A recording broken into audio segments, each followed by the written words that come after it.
Very welcome back. Now our next guest is one of comedy's most recognisable faces. He made his name on Monty Python and then created Fawlty Towers, which was voted the most popular television programme of all time by the British Film Institute. Yes, he's been entertaining fans for more than 50 years and has now penned a new book called Creativity, where he reveals the secret to get your own creative juices flowing. Joining us now on the line from the Caribbean is none other than the brilliant John Cleese. John, good morning and welcome to Ireland AM. Hi, John.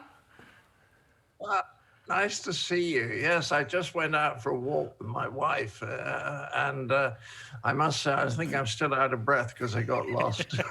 Well, you're somewhere positively tropical by comparison to Ballymount here in Dublin. Tell us where you are, John.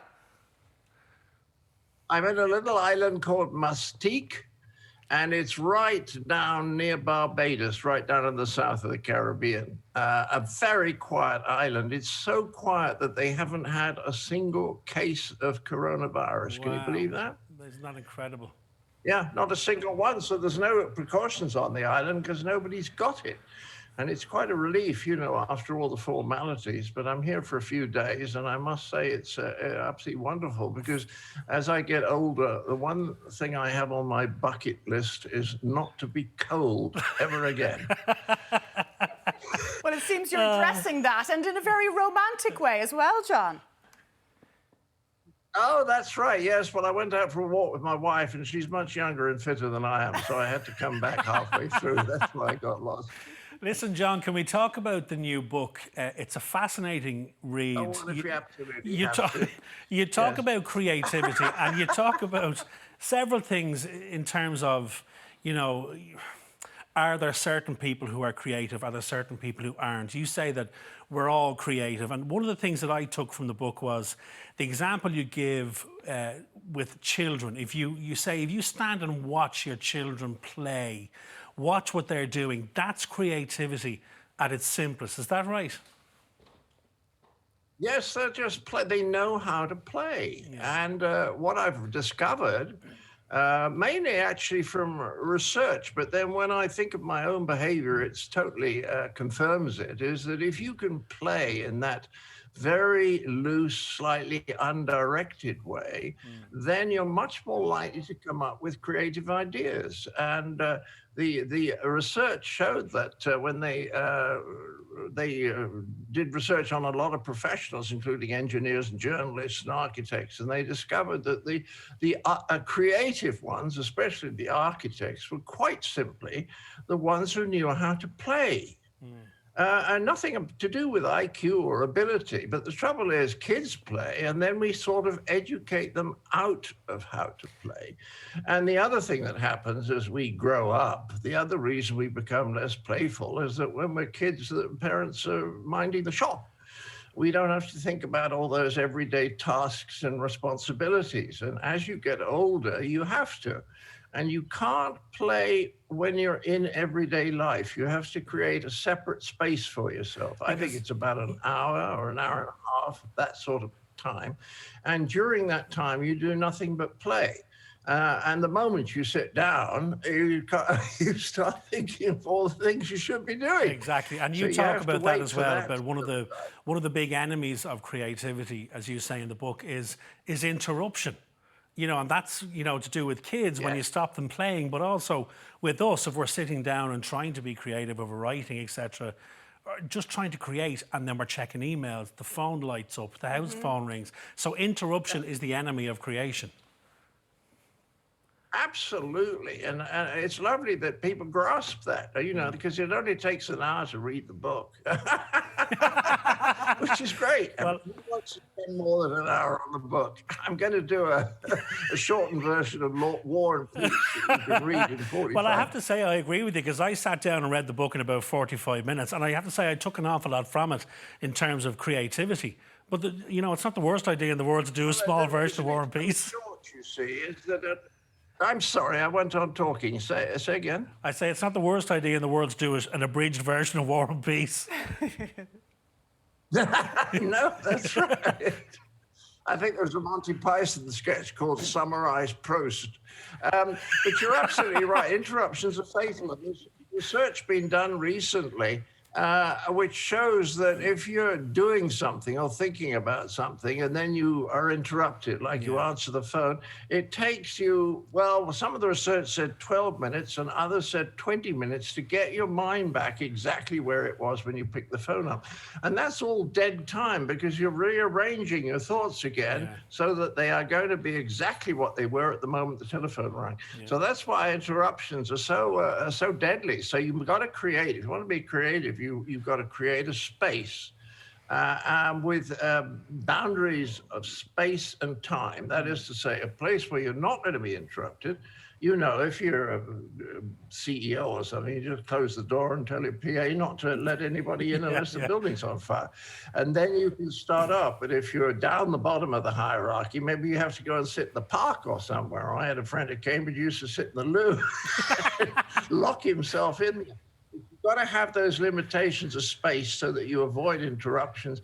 And then you have to give yourself a period of time in which you're going to do nothing but play. It's a little bit like playing football. You know, the referee blows the whistle and then a whole lot of different rules take over, like nobody else is allowed on the pitch.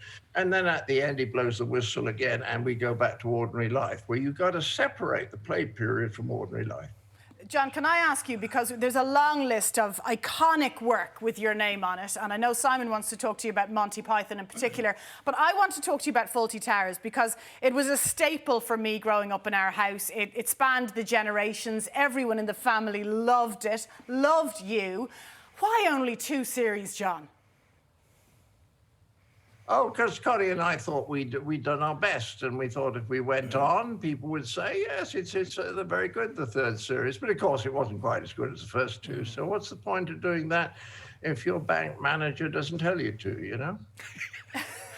It's an incredible show that still stands the test of time, John, but recently there was a slight bit of controversy over it in terms of one of the particular episodes that mentions the Germans, and there was a talk about that episode being held back. And you have feelings about that, and you have feelings about levels of political correctness. What did you think when you heard that they might tailor or take away that episode from you? I was surprised that people whose job is in broadcasting wouldn't understand that you can make fun of people in 2 ways. You can make fun of them either directly, a sort of frontal assault, as it were, being witty, or else you put the views that you do not like or that you despise into the mouth of someone who's ridiculous. And that's the other way of discrediting them. But the trouble is there are always literal-minded, earnest, literal-minded people around who don't get irony. And they will complain about that kind of humor. Everyone else gets it. I mean, the funny thing about the Germans episode, you think if anyone was going to complain about it, it would be the Germans. Never heard it, they love it. Yeah, of course. And that's because they're so proper people. People think, well, the Germans are proper people, they can take it. But then they take this very condescending attitude to other people, to the effect that, oh, you know, they're not really, can't look after themselves. We have to protect them. I find that very condescending. When they're well able to laugh about it themselves. There is certain British channels I know carry a warning with the episode. So they do air the episode, but it comes with that warning. Have we gone too far in terms of, I think you've just answered the question, political correctness, John? Well, you know, here we are in a world that is basically run by mad dictators. You know what I mean? Xi, or the Chinese guy, and Putin, and Trump, who has now gone clinically insane as well as obese, and people are worried about whether you said the wrong word or not. I think it's because people actually think that they have no influence on anything happening in life. So if they concentrate on something that's small and trivial enough, then they're doing their bit. Well, listen, John, let's talk about Monty Python. I wish we had an hour to talk about it, but we don't. You know, it was a staple part of our lives growing up, those series of movies. What I'd love to ask you is, in terms of creativity, getting back to your book, it was such a collaborative affair. I know that yourself and Graham, you know, would take charge of writing this particular thing or that particular project. How did it all work? Because it seemed to be quite manic. Well, you have to understand that Python was a group of writers. Yeah. not a group of performers. It was like we were writers first, and then we performed our own stuff because it was easier than getting anyone else in, and also it was fun. And so we started like writers.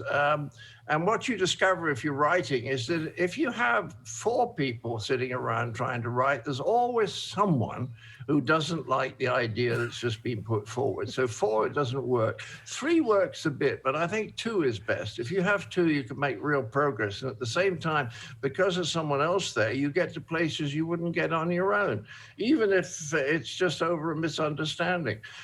So we always used to write in pairs. Mike and Terry wrote sometimes together and sometimes separately, or sometimes sort of talking over the telephone because they lived miles apart. And Eric always wrote on his own, and then we get together after 6 or 7 days and start reading stuff out. And it was so simple. If we laughed, it was in the show. And if it didn't, it wasn't. It wasn't. It's a very simple way of choosing. Well, you brought joy to millions over the years, John, and continue to do so. It's been an absolute pleasure. I am a very wonderful and extraordinary human being, and I'm very pleased that you've realised that. Because there are people. Well, I think, John, it's so humble. I think it's your modesty that's kept you strong over the years, John. Listen, it's been a pleasure to talk to you. Very proud of my body. Thank you. We'll let you get on with your walk, John. John. God bless. Take care and stay safe. All right. Well, and don't forget, you can read it in 45 minutes. Exactly, exactly. John Cleese's new book, Creativity, a short and cheerful guide, is out now. Oh, we'll need to lie down after that, don't we? Right, we're back after this break. See you then.